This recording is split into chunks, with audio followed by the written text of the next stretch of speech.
Menikahi Majikan Ibu, karya Casanova, episode 152, sebagian yang terungkap. Brenda memanggil putrinya yang duduk di sofa, sedang sibuk dengan ponsel di tangan. Wanita itu masih tidak percaya dengan penolakan halus Bella. Dia tidak menyangka perempuan selemah lembut Bella dengan kebaikan hatinya akan menolak permintaannya. Maafkan aku, Mbak Brenda. Aku tidak bisa. Aku takut tidak sanggup menjaga amanah yang sudah Mbak berikan padaku. Kalimat penolakan Bella yang masih terngiang-ngiang di telinga Brenda.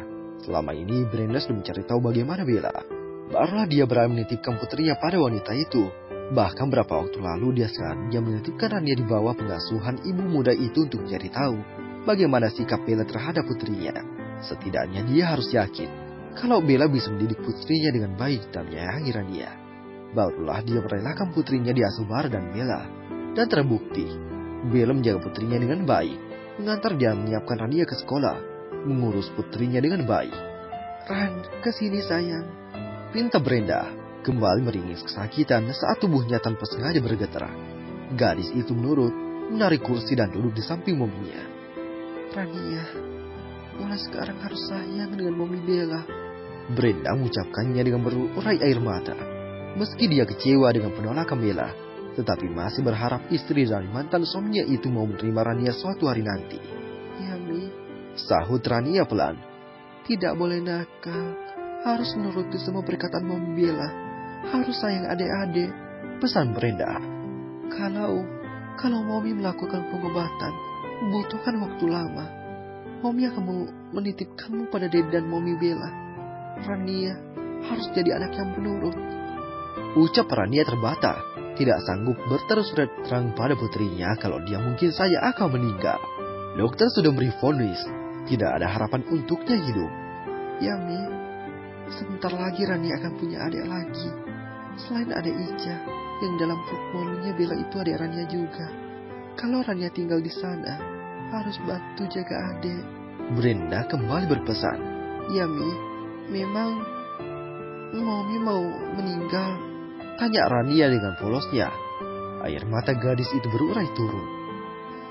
Rania mau sama Mami saja. Tidak mau sama Dedi. Tidak mau sama Mami Bella. Rania janji tidak nakal. Gadis kecil itu menghambur meluk mominya. Iya sayang, itu hanya kalau Mami harus melakukan pengobatan yang lama. Tidak bisa ngurus Rania. Jadi sementara Rania tinggal dengan Dedi. Brenda berbohong. Tidak, Brenda. Rania akan tinggal dengan kami. Sejak awal Mama dan Papa sudah tidak setuju dengan keputusanmu. Tegas Mama Brenda. Tiba-tiba sudah berdiri di ambang pintu. Bukan sekarang saja. Mereka sudah tidak setuju dari awal. Selama ini kedua orang tua itu menurut hanya karena tidak mau membantu Brenda yang sedang sakit dan membuat putrinya khawatir. Mah, sejak awal Mama tidak setuju, Brenda. Sejak kamu minta Mama membawa Rania ke rumah Bara, Mama sudah tidak setuju, sayang. Mama dan Papa masih sanggup mengurus cucu Mama. Hanya saja Mama tidak bisa membantah keputusanmu dan keinginan Rania yang ingin menetap di tempat dedinya. Ingin merasakan miliki Dede seperti teman-temannya. Tangis Mama Brenda pecah. Stella mengikut belakang hanya bisa diam. Sedangkan pas Tomo, Papa Brenda melangkah masuk milih duduk di sofa. Steh, tolong bawa Rania keluar sebentar. Aku harus bicara dengan Mama dan Papa. Pinta Brenda lagi-lagi meringis menahan sakit. Mah, ini terbaik untuk Rania. Bersama Bara anak itu akan aman. Jelas Brenda setelah kepergian Rania dan Stella. Mama dan Papa masih bisa menjaganya. Masih ada adikmu Stella, tegas Pastomo. Rania lebih nyaman dan aman kalau bersama Bara. Di sana dia akan memiliki keluarga yang utuh. Bara dan Bella itu baik. Mereka pasti akan mendidik putriku dengan baik. Apalagi keberadaan ayah kandung Rania itu tidak jelas di mana. Aku mengkhawatirkan Rania, Ma. Bagaimana anak itu nanti? Bersama Bara anak itu akan aman. Tegas Brenda. Brenda, Bara itu bukan ayah kandung Rania. Belum tentu dia bisa menyayangi Rania dengan tulus. Sahut Mama Brenda. Aku tahu, Ma. Aku kenal Bara dengan baik. Bahkan Rania juga tahu kalau Bara bukan ayah kandungnya. Tapi sikap Bara selama ini menunjukkan kalau laki-laki itu tulus menyayangi Rania. Sampai-sampai Rania tetap menyayanginya meskipun anak itu tak kebenarannya. Sudah, sebaiknya kita akhiri perdebatan ini. Kamu fokus dengan pengobatanmu. Jangan berpikir terlalu jauh. Akhirnya Pak Suto buka suara. Perasaan orang tua itu campur aduk kebingungan. Terkadang dia menginginkan Bara kembali, tapi terkadang saat otak warasnya muncul, segera dia menyesali semua ucapannya. Beban hidup membuat laki-laki itu tidak bisa berpikiran jernih. Ditambah melihat kondisi Brenda seperti ini, hatinya pun ikut teriris-iris. Sebagai seorang ayah, kalau bisa dia ingin menggantikan posisi Brenda, menerima semua sakit, menukar kesempatan hidupnya dengan Brenda. Dia sudah tua, sudah pantas kalau harus dipanggil Tuhan. Berbeda dengan Brenda yang masih muda, masih panjang jalan hidupnya. Bahkan Rania masih membutuhkan sosok Brenda. Sepanjang perjalanan, Bella hanya duduk diam di samping Mara. Pikirannya bingung, perasaannya kalut. Ada sesal yang sulit diungkapkannya saat menolak permintaan Brenda yang setengah mengemis padanya. Bella, kamu kenapa sayang? Tanya Bara menggenggam tangan Bella di sela aktivitasnya darinya. Mas, aku bingung. Sahut Bella menatanya berkaca-kaca.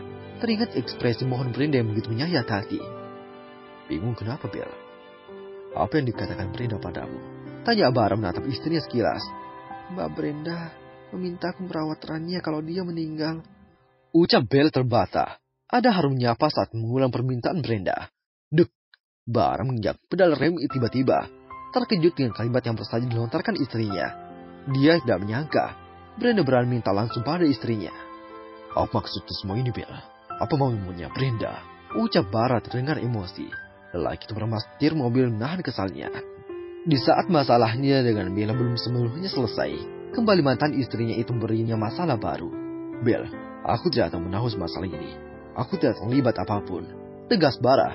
Tampak lelaki itu menepikan mobilnya di pinggir jalan sepi. Bella, kita bicara di sana. Bara menunjuk sebuah taman kecil.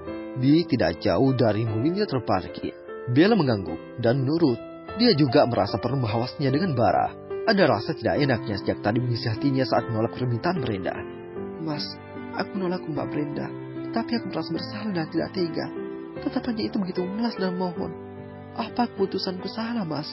Tanya Bella meneteskan air matanya. Suami istri itu duduk di kursi taman, menatap lalu lalang kendaraan yang melintas depan mereka. Tidak terlalu banyak pengunjung saat itu. Mereka bisa berbicara dengan tenang. Tidak apa-apa. Apapun keputusanmu, aku menyetujuinya. Sahut Bara merengkuh tubuh Bella dan membiarkan istrinya bersandar di pundaknya.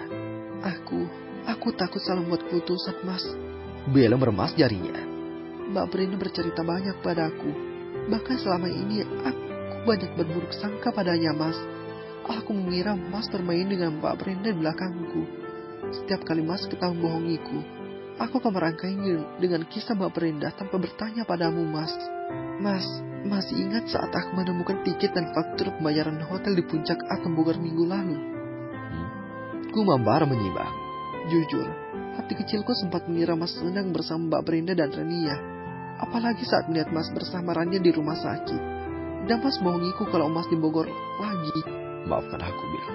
Bukankah sudah aku jelaskan kalau tiket dan bayaran hotel itu milik klien perusahaan yang di vilanya sedang aku bangun? Iya, Mas, aku salah sudah berburuk sangka padamu. Mas berbohong. Aku memang bersalah padamu. Aku merasa perlu memastikan dulu berita yang disampaikan Rania. Setelah yakin, aku berencana bercerita padamu. Tetapi kamu sudah terbang ke Surabaya. Lagi-lagi Bella tertunduk. Aku merasa bersalah di saat Mbak Brenda bertahan nyawa dengan penyakitnya. Sebaliknya aku malah berburuk sangka padanya. Maafkan aku, Mas, sudah meragukanmu. Ucap Bella. Mbak Brenda juga bercerita tentang Risa yang pernah datang menemuinya. Risa? Bara terkejut kali ini. Kalau kamu mau dengar audiobook lebih banyak dan gratis, segera download Audiotune.